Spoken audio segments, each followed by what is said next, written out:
The Trial for Murder, a Ghost Story by Charles Dickens.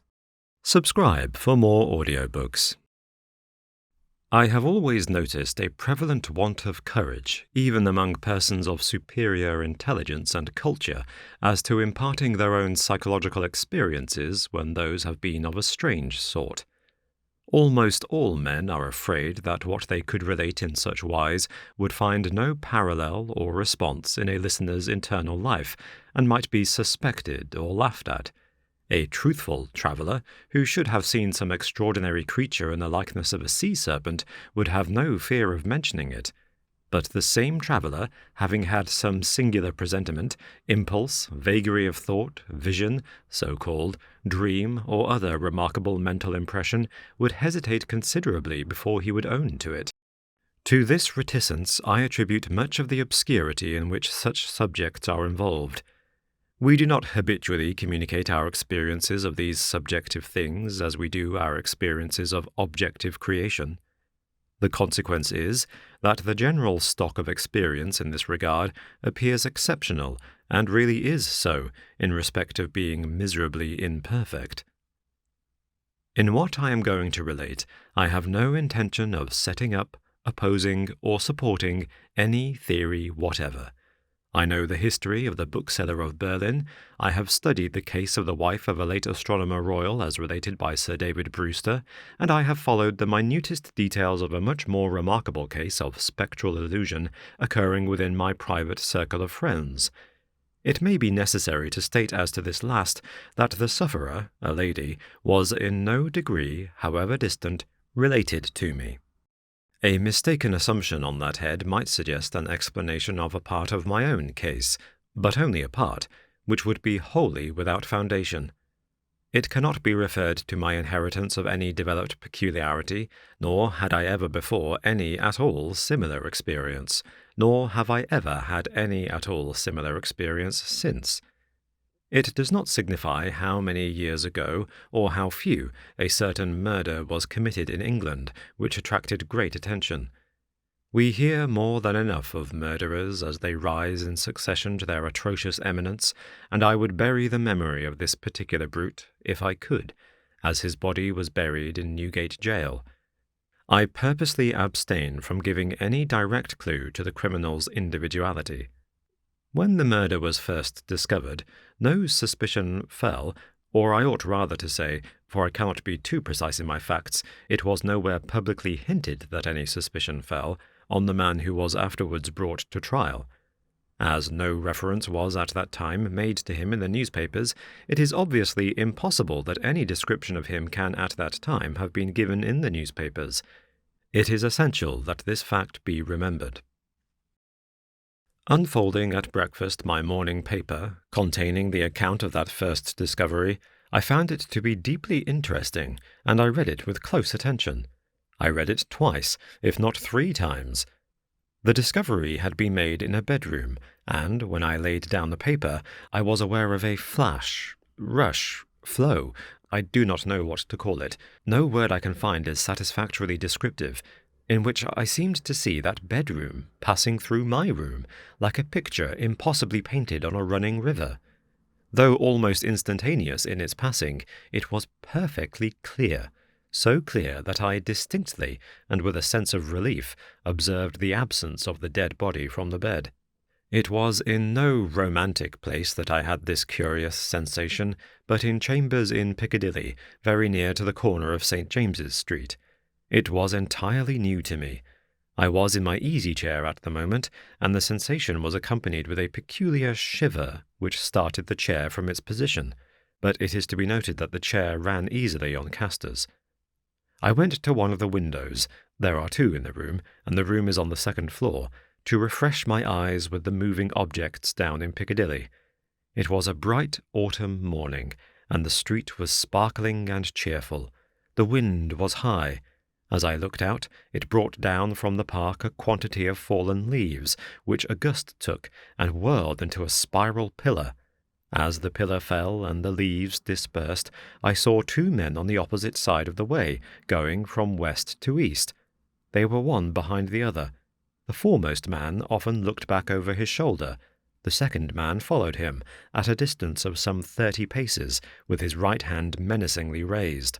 First, the singularity and steadiness of this threatening gesture in so public a thoroughfare attracted my attention, and next, the more remarkable circumstance that nobody heeded it. Both men threaded their way among the other passengers with a smoothness hardly consistent even with the action of walking on a pavement, and no single creature that I could see gave them place, touched them, or looked after them. In passing before my windows, they both stared up at me. I saw their two faces very distinctly, and I knew that I could recognize them anywhere. Not that I had consciously noticed anything very remarkable in either face, except that the man who went first had an unusually lowering appearance, and that the face of the man who followed him was of the colour of impure wax. I am a bachelor, and my valet and his wife constitute my whole establishment. My occupation is in a certain branch bank, and I wish that my duties as head of a department were as light as they were popularly supposed to be. They kept me in town that autumn when I stood in need of change. I was not ill, but I was not well.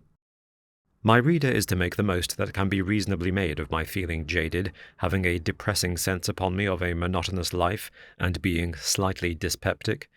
I am assured by my renowned doctor that my real state of health at that time justifies no stronger description, and I quote his own from his written answer to my request for it. As the circumstances of the murder, gradually unravelling, took stronger and stronger possession of the public mind, I kept them away from mine by knowing as little about them as was possible in the midst of the universal excitement. But I knew that a verdict of wilful murder had been found against the suspected murderer, and that he had been committed to Newgate for trial. I also knew that his trial had been postponed over 1 sessions of the Central Criminal Court on the ground of general prejudice and want of time for the preparation of the defence. I may further have known, but I believe I did not, when, or about when, the sessions to which this trial stood postponed would come on. My sitting-room, bedroom, and dressing-room are all on one floor. With the last there is no communication but through the bedroom. True, there is a door in it, once communicating with the staircase, but a part of the fitting of my bath has been, and had then been for some years, fixed across it. At the same period, and as a part of the same arrangement, the door had been nailed up and canvassed over. I was standing in my bedroom late one night, giving some directions to my servant before he went to bed. My face was towards the only available door of communication with the dressing-room, and it was closed. My servant's back was towards that door. While I was speaking to him, I saw it open, and a man look in, who very earnestly and mysteriously beckoned to me. That man was the man who had gone second of the two along Piccadilly, and whose face was of the colour of impure wax. The figure, having beckoned, drew back and closed the door. With no longer pause than was made by my crossing the bedroom, I opened the dressing-room door and looked in. I had a lighted candle already in my hand. I felt no inward expectation of seeing the figure in the dressing-room, and I did not see it there. Conscious that my servant stood amazed, I turned round to him and said, "Derek, could you believe that in my cool senses I fancied I saw a—" As I there laid my hand upon his breast, with a sudden start he trembled violently, and said, "Oh, Lord, yes, sir, a dead man beckoning." Now, I do not believe that this John Derrick, my trusty and attached servant for more than 20 years, had any impression whatever of having seen any such figure until I touched him. The change in him was so startling when I touched him that I fully believed he derived his impression in some occult manner from me at that instant. I bade John Derrick bring some brandy, and I gave him a dram, and was glad to take one myself. Of what had preceded that night's phenomenon I told him not a single word. Reflecting on it, I was absolutely certain that I had never seen that face before, except on the one occasion in Piccadilly. Comparing its expression when beckoning at the door with its expression when it had stared up at me as I stood at my window, I came to the conclusion that on the first occasion it had sought to fasten itself upon my memory, and that on the second occasion it had made sure of being immediately remembered. I was not very comfortable that night. though I felt a certainty, difficult to explain, that the figure would not return. At daylight I fell into a heavy sleep, from which I was awakened by John Derrick's coming to my bedside with a paper in his hand. This paper, it appeared, had been the subject of an altercation at the door between its bearer and my servant. It was a summons to me to serve upon a jury at the forthcoming sessions of the Central Criminal Court at the Old Bailey. I had never before been summoned on such a jury, as John Derrick well knew. He believed, I am not certain at this hour whether with reason or otherwise, that class of jurors were customarily chosen on a lower qualification than mine, and he had at first refused to accept the summons. The man who served it had taken the matter very coolly. He had said that my attendance or non-attendance was nothing to him. There the summons was, and I should deal with it at my own peril, and not at his. For a day or two I was undecided whether to respond to this call or take no notice of it. I was not conscious of the slightly mysterious bias, influence, or attraction one way or other. Of that I am as strictly sure as of every other statement that I make here. Ultimately I decided, as a break in the monotony of my life, that I would go. The appointed morning was a raw morning in the month of November. There was a dense brown fog in Piccadilly, and it became positively black and in the last degree oppressive east of Temple Bar. I found the passages and staircases of the courthouse flaringly lighted with gas, and the court itself similarly illuminated. I think that, until I was conducted by officers to the Old Court and saw its crowded state, I did not know that the murderer was to be tried that day. I think that, until I was so helped into the Old Court with considerable difficulty, I did not know into which of the two courts sitting my summons would take me. But this must not be received as a positive assertion, for I am not completely satisfied in my mind on either point. I took my seat in the place appropriated to jurors in waiting, and I looked about the court as well as I could through the cloud of fog and breath that was heavy in it. I noticed the black vapour hanging like a murky curtain outside the great windows, and I noticed the stifled sound of wheels on the straw or tan that was littered in the street. Also the hum of the people gathered there, which a shrill whistle, or a louder song or hail than the rest, occasionally pierced. Soon afterwards the judges, 2 in number, entered and took their seats. The buzz in the court was awfully hushed. The direction was given to put the murderer to the bar. He appeared there, and in that same instant I recognized in him the first of the 2 men who had gone down Piccadilly. If my name had been called then, I doubt if I could have answered to it audibly.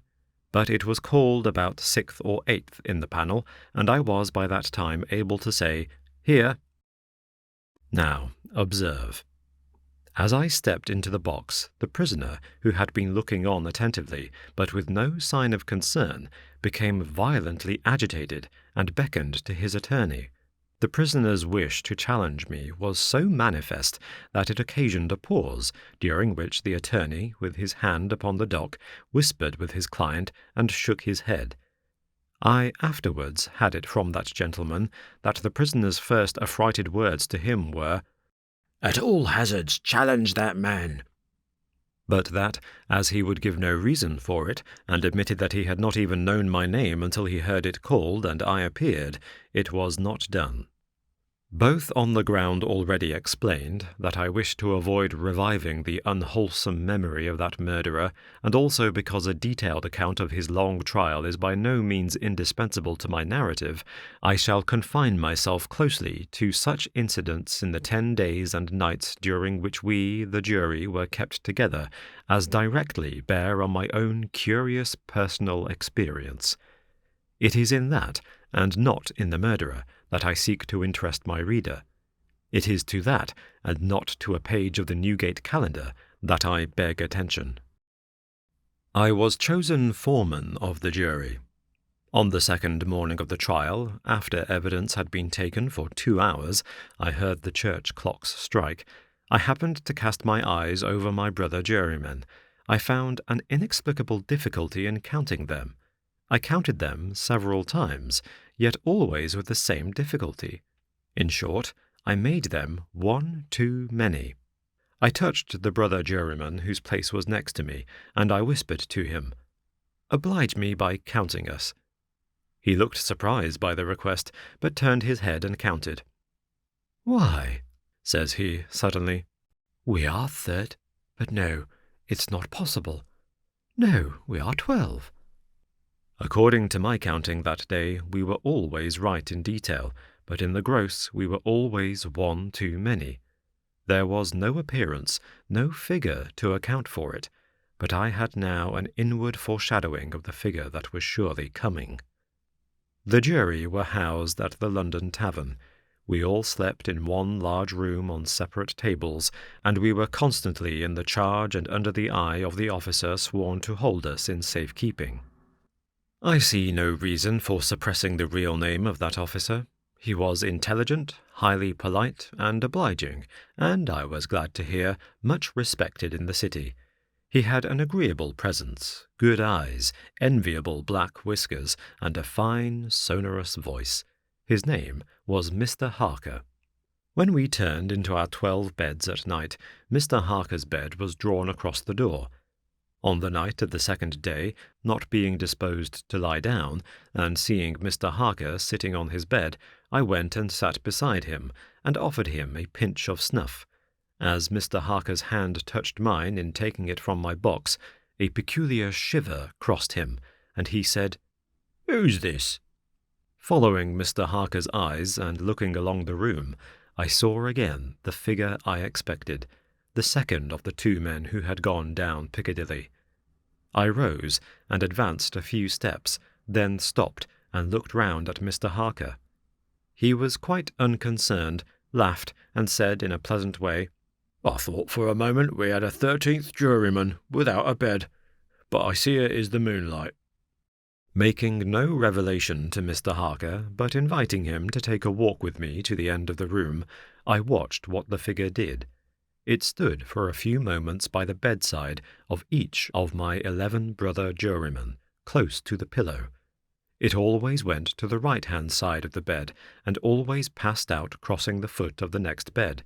It seemed, from the action of the head, merely to look down pensively at each recumbent figure. It took no notice of me, or of my bed, which was that nearest to Mr. Harker's. It seemed to go out where the moonlight came in, through a high window, as by an aerial flight of stairs. Next morning at breakfast it appeared that everybody present had dreamed of the murdered man last night, except myself and Mr. Harker. I now felt as convinced that the second man who had gone down Piccadilly was the murdered man, so to speak, as if it had been borne into my comprehension by his immediate testimony. But even this took place, and in a manner for which I was not at all prepared. On the 5th day of the trial, when the case for the prosecution was drawing to a close, a miniature of the murdered man, missing from his bedroom upon the discovery of the deed, and afterwards found in a hiding-place where the murderer had been seen digging, was put in evidence. Having been identified by the witness under examination, it was handed up to the bench, and thence handed down to be inspected by the jury. As an officer in a black gown was making his way with it across to me, the figure of the second man who had gone down Piccadilly impetuously started from the crowd, caught the miniature from the officer, and gave it to me with his own hands, at the same time saying, in a low and hollow tone, before I saw the miniature, which was in a locket, "I was younger then, and my face was not then drained of blood." It also came between me and the brother juryman to whom I would have given the miniature, and between him and the brother juryman to whom he would have given it, and so it passed on through the whole of our number and back into my possession. Not one of them, however, detected this. At table, and generally when we were shut up together in Mr. Harker's custody, we had from the first naturally discussed the day's proceedings a good deal. On that 5th day, the case for the prosecution being closed, and we having that side of the question in a completed shape before us, our discussion was more animated and serious. Among our number was a vestryman, the densest idiot I have ever seen at large, who met the plainest evidence with the most preposterous objections, and who was sided with by two flabby parochial parasites, all the three impanelled from a district so delivered over to fever that they ought to have been upon their own trial for 500 murders. When these mischievous blockheads were at their loudest, which was towards midnight, while some of us were already preparing for bed, I again saw the murdered man. He stood grimly behind them, beckoning to me. On my going towards them and striking into the conversation, he immediately retired. This was the beginning of a separate series of appearances, confined to that long room in which we were confined. Whenever a knot of my brother jurymen laid their heads together, I saw the head of the murdered man among theirs. Whenever their comparison of notes was going against him, he would solemnly and irresistibly beckon to me. It will be borne in mind that down to the production of the miniature on the 5th day of the trial, I had never seen the appearance in court. 3 changes occurred now that we entered on the case for the defence. 2 of them I will mention together first. The figure was now in court continually, and it never there addressed itself to me, but always to the person who was speaking at the time. For instance, the throat of the murdered man had been cut straight across. In the opening speech for the defence, it was suggested that the deceased might have cut his own throat. At that very moment, the figure, with its throat in the dreadful condition referred to, this it had concealed before, stood at the speaker's elbow, motioning across and across its windpipe, now with the right hand, now with the left, vigorously suggesting to the speaker himself the impossibility of such a wound having been self-inflicted by either hand. For another instance, a witness to character, a woman, deposed to the prisoner's being the most amiable of mankind. The figure, at that instant, stood on the floor before her, looking her full in the face, and pointing out the prisoner's evil countenance with an extended arm and an outstretched finger.